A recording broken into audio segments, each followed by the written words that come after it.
नमस्कार दोस्तों, आप सभी का स्वागत है आपके अपने YouTube चैनल पर। दोस्तों आज की वीडियो में बात करने वाले हैं जीटीएल इंफ्रा स्टॉक के बारे में। सो गस जीटीएल इंफ्रा स्टॉक पे लास्ट सेशन पर रिकवरी का जो डेटा था वो फिर से हमें देखने को मिला। अब फिलहाल इस रिकवरी के पीछे की वजह क्या रहने वाली है, साथ ही साथ आने वाली Q3 रिजल्ट्स को लेकर प्री आउटलुक्स कैसी नज़र आ रही है और आने वाले टाइम में दोस्तों कंपनी का जो भविष्य है वो चल कैसा रहा है आखिरकार, क्योंकि अभी कंपनी संघर्ष में काफ़ी टाइम से कर रही है और कंपनी दोस्तों रैंक रैंक के मार्केट पे चल रही है। तो आखिर होने वाला क्या है उस चीज़ को जानने से पहले बता दूं, बाय सेल के लिए कोई भी सजेशन नहीं रहेगी, जानकारी ओनली एजुकेशन पर्पज़ के लिए मिलने वाली है। यहाँ पे अगर बात करते हैं तो कंपनी की जो क्लोजिंग रही थी 2 रुपये 4 पैसे पे। अब दोस्तों मेन चीज़ ये है कि कंपनी का डेटा हमें समझना चाहिए। सबसे पहली चीज़ कि कंपनी आखिरकार कर क्या रही है। अब दोस्तों कंपनी का जो डेटा था कि कंपनी किस सेगमेंट से काम करती है वो सबको मालूम है कि इंफ्रास्ट्रक्चर सेगमेंट से कंपनी काम करती है। अब मुख्य वीक पॉइंट क्या रहे हैं इस कंपनी के, कि कंपनी ने दोस्तों लगातार जो बैलेंस शीट का डेटा अगर हम कवर करेंगे तो आप लोग को यहाँ से ही पता चल जाएगा कि कंपनी की बर्बादी कहाँ से शुरू हुई थी।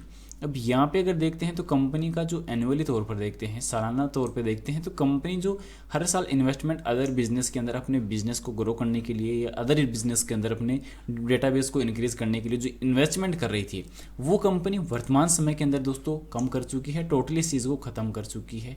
और यही सबसे बड़ा रीज़न है कि जब कोई भी कंपनी अगर कुछ इन्वेस्टमेंट अगर कर नहीं रही है तो कंपनी का डेटा दोस्तों ख़त्म होना तय है। और कंपनी में एक अच्छे स्टॉक की पहचान के लिए जो रिक्वायरमेंट होती है उन पे अगर गौर करें तो सबसे मेन चीज़ ये रहने वाली है कि कंपनी की दोस्तों लगातार जो उतार चढ़ाव हो, जिसमें से सबसे पहले अगर मिलते हैं तो कंपनी का दोस्तों आरओसी आरओई काफ़ी अच्छा हो। यहाँ पे आरओई तो दोस्तों बिल्कुल देखने को मिल नहीं रहा है।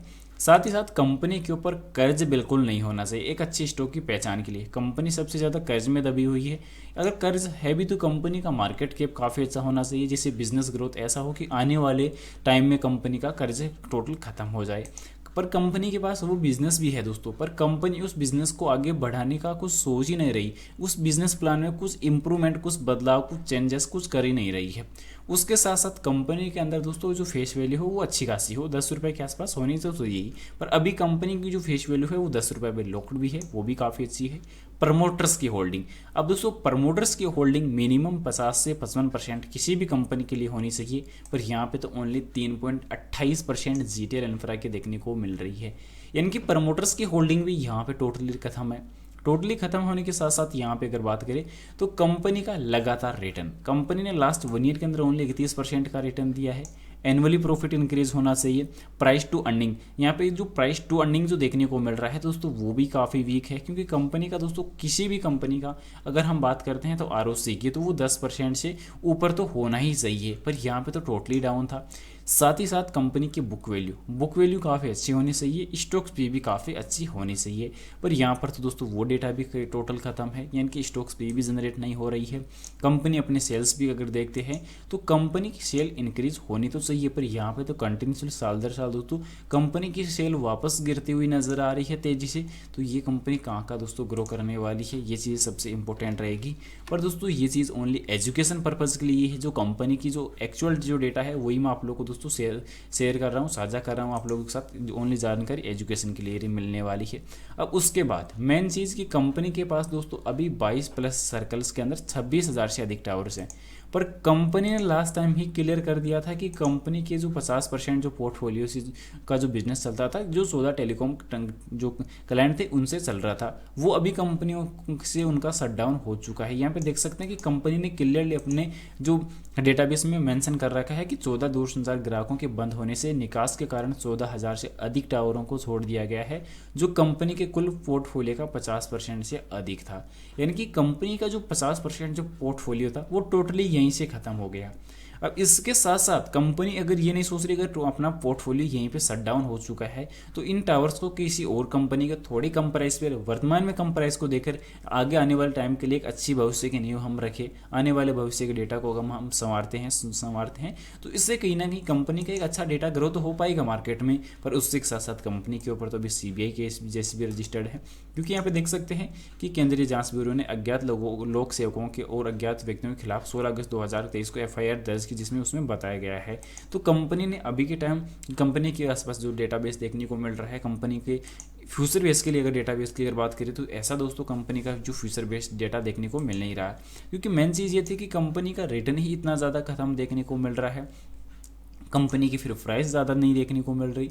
तो कहीं ना कहीं जो मोमेंटम जो प्राइस है जो यहाँ पे कह सकते हैं कि उतार चढ़ाव का जो डेटा है वो कहीं ना कहीं देखने को मिला है लंबे वक्त से, और बम्प और डंप का जो खेल था वो कहीं ना कहीं जो है पे काफ़ी ज़्यादा देखने को मिला, क्योंकि पंप और डंप में यहाँ पे अगर मेन चीज़ अगर देखते हैं तो कहाँ पे वो डेटा हमें ध्यान चलने वाला है कि पता चल जाए। यहाँ पे अगर उस चीज़ को कवर करते हैं तो इस स्टॉक की प्राइस हमें देखने को मिल रही थी 5 जनवरी 2024 को ₹1.55। उसके बाद कंटिन्यूसली उतार चढ़ाव मिले, कोई दिक्कत नहीं दोस्तों, यहाँ पर तो उतार चढ़ाव हो गई है। पर उसके बाद दोस्तों ये कोई रीज़न ही नहीं था कि मार्केट में दोस्तों कुछ तेज़ी का बड़ा रीज़न हो। यहाँ पे देखने को मिल रहा था कि डीआई की इन्वेस्टमेंट काफ़ी अच्छी इंक्रीज हुई है, और इसी के बदौलत कंपनी के जो रिटर्न्स हैं वो काफ़ी अच्छे इंक्रीज हुए हैं। पर अब डीआई तो कंपनी का फिर से साथ छोड़ती हुई नजर आ रही है।